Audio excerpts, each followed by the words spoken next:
Okay, picture this. You and I are sitting down across a table from a wise, battle-tested mentor. We aren't here for small talk today. We are here to get the ultimate survival guide for modern life. Welcome to this explainer on The Divine Architect, an absolute masterclass breaking down the book of Proverbs. Listen, this isn't just some dusty collection of ancient sayings. It's a literal blueprint for human character. We're talking everything from managing your money and surviving toxic relationships to keeping your own ego in check and really understanding the fear of God. All right, let's dive straight into the syllabus for life. We've got 6 major battlegrounds we're going to cover. 1. 2 paths, 1 choice. 2. Guarding your digital heart. 3. The power of daily speech. 4. Choosing your circle wisely. 5. Avoiding pride and burnout. And finally, 6. Habits for emotional maturity. Think of this as the exact map you need for the battles you're fighting right now. So, I want to ask you something directly, and I want you to really think about it. What kind of person are you becoming?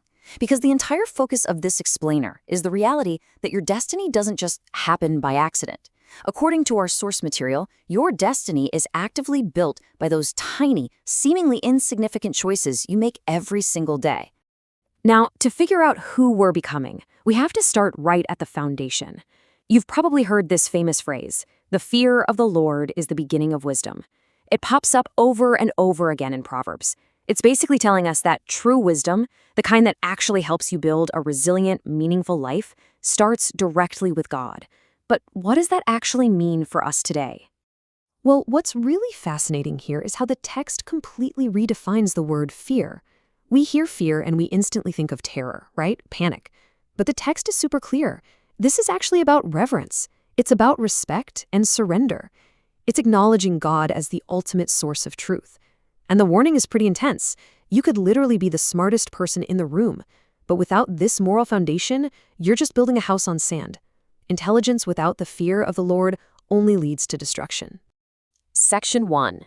2 paths, 1 choice. Basically, we are constantly being called by 2 completely different guides. It's like a cinematic showdown every single morning when you wake up. On one side, you have Lady Wisdom. She's offering truth, life, discipline, and godly direction. But then, on the other side, you've got Lady Folly, and she perfectly represents all those empty, modern temptations throwing themselves at us. Deception, destruction, and the totally dangerous illusion of pleasure without consequences. This isn't a one-time choice, you guys. It's a decision you have to make every single day. Section 2. Guarding your digital hearts. Now, where is this battle fought most fiercely today? Right on our phones. It's internet addiction. It's constant digital distraction. This quote from Proverbs 4, "Guard your heart for everything flows from it," is quite literally one of the deepest psychological teachings in the whole Bible. Look, we live in a culture absolutely obsessed with social media influence, anxiety, and the comparison trap. Your inner life dictates your outer reality. If you let toxic distractions into your mind, they are eventually going to poison your life. Let's break down exactly how this builds. Step 1, it starts with what you consume mentally. Those thoughts, they inevitably turn into your actions in step 2. In step 3, those repeated actions become your habits. And finally, step 4, those habits shape your ultimate destiny. So yeah, doom scrolling at 2 a.m. or obsessing over someone else's highlight reel isn't just a harmless way to kill time. It is literally actively shaping the person you're going to become tomorrow.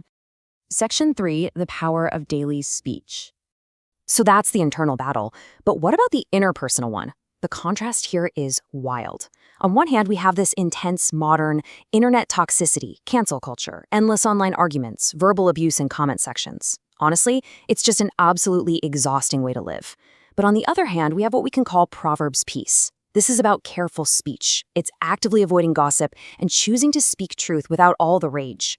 Choosing this path of careful speech is basically the ultimate hack for protecting your own peace and saving your friendships from the drama of today's ego-driven culture. Section 4. Choosing your circle wisely.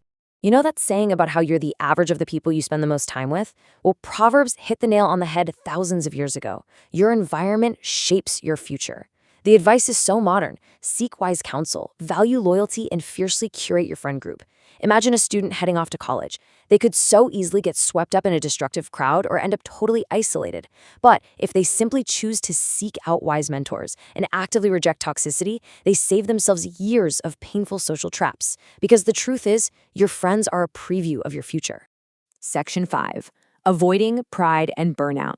Let's talk about the professional side of things. We are constantly bombarded by the false promises of hustle culture and those 24/7 grind set gurus on our feeds. But the antidote is right here in Proverbs 30 from the Wisdom of Ager. He prays, "Give me neither poverty nor riches." What a radical thing to ask for. It's this beautiful plea for humility. He knows that extreme poverty can create desperate situations, but sudden, massive wealth, that creates blinding, corrupting pride. Humility and balance are absolutely crucial safeguards against professional ruin. Because true, lasting success, it's a slow burn. Year 1 is simply about choosing basic discipline over laziness. By year 5, you're putting in honest work and, this is key, actually seeking out correction when you mess up. Fast forward to year 10 and you've grown into a respected, stable, and fruitful leader. This maps perfectly to the famous Proverbs 31 ideal, someone strong, entrepreneurial, and spiritually grounded. It's the exact opposite of the lazy person who wastes their potential or the arrogant leader who faces a sudden, catastrophic crash. Section 6, Habits for Emotional Maturity. All right, as we wrap this up, here is your highly practical, step-by-step playbook for actually building emotional maturity. Step 1, trust God completely, even when modern life makes zero sense. Step 2, honor loving correction from those who care about you. Step 3, give generously. It's the best way to fight back against greed. And step 4, practice patience over impulsiveness. Relying on God through these steps brings this profound sense of peace that you are simply never going to find by chasing temporary modern pleasures. Before you go, I want to leave you with 3 things you can literally do today to start walking the path of Lady Wisdom. First, hit pause on the toxic digital temptation. Put the phone down and guard your heart against the constant noise. Second, take a breath and ruthlessly evaluate your words before you post or speak. And third, don't try to figure this all out alone. Actively go find a wise mentor to help guide you. So there it is. We've laid out the syllabus. We've clearly seen the 2 paths. The book of Proverbs proves beyond a shadow of a doubt that today's tiny choices dictate tomorrow's destiny. So I'll leave you with this one question to chew on. Which path are you going to walk today? Wisdom or folly? The choice is entirely up to you.